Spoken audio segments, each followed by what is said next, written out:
नमस्कार मित्रमैत्रिणींनो.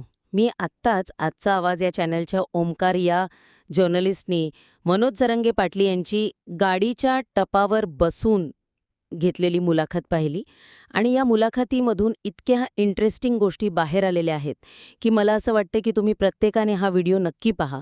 याच्यामध्ये मनोज जरंगे पाटलांनी 3-4 गोष्टींचे खुलासे केले. सगळ्यात पहिलं म्हणजे त्यांनी सांगितलं की मी देवेंद्र फडणवीस यांना फोन केला स्वतः आणि फोन करून मी अल्टिमेटम दिलेला होता. नंबर 2, त्यांनी हे सांगितलं की हे जे काही आरक्षण मिळत नाही आहे किंवा जे काही थांबलेलं आहे याचे एकमेव कारण देवेंद्र फडणवीस आहे आणि याच्या आतल्या खबरी त्यांना कशा मिळालेल्या आहेत हे पण त्यांनी खुलासा केला. शिवाय तिसरी गोष्ट यांनी सांगितली आहे की आता आझाद मैदानावर फक्त 5,000 लोकांनाच परवानगी दिलेली आहे.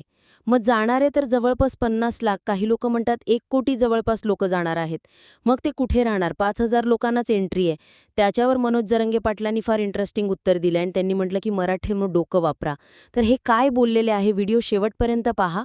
तर मुंबई तकचे हे जर्नलिस्ट आहे, तुम्हाला माहिती आहे की अनेकदा त्यांचे रिपोर्ट्स खूप चांगले असतात. त्यांनी आज मनोज जरंगे पाटील यांची या सगळ्या रॅलीच्या दरम्यान या प्रचंड गर्दीच्या मधून जरंगे पाटील जात आहेत त्याच्यावर मगाशीच मी व्हिडिओ बनवलाय.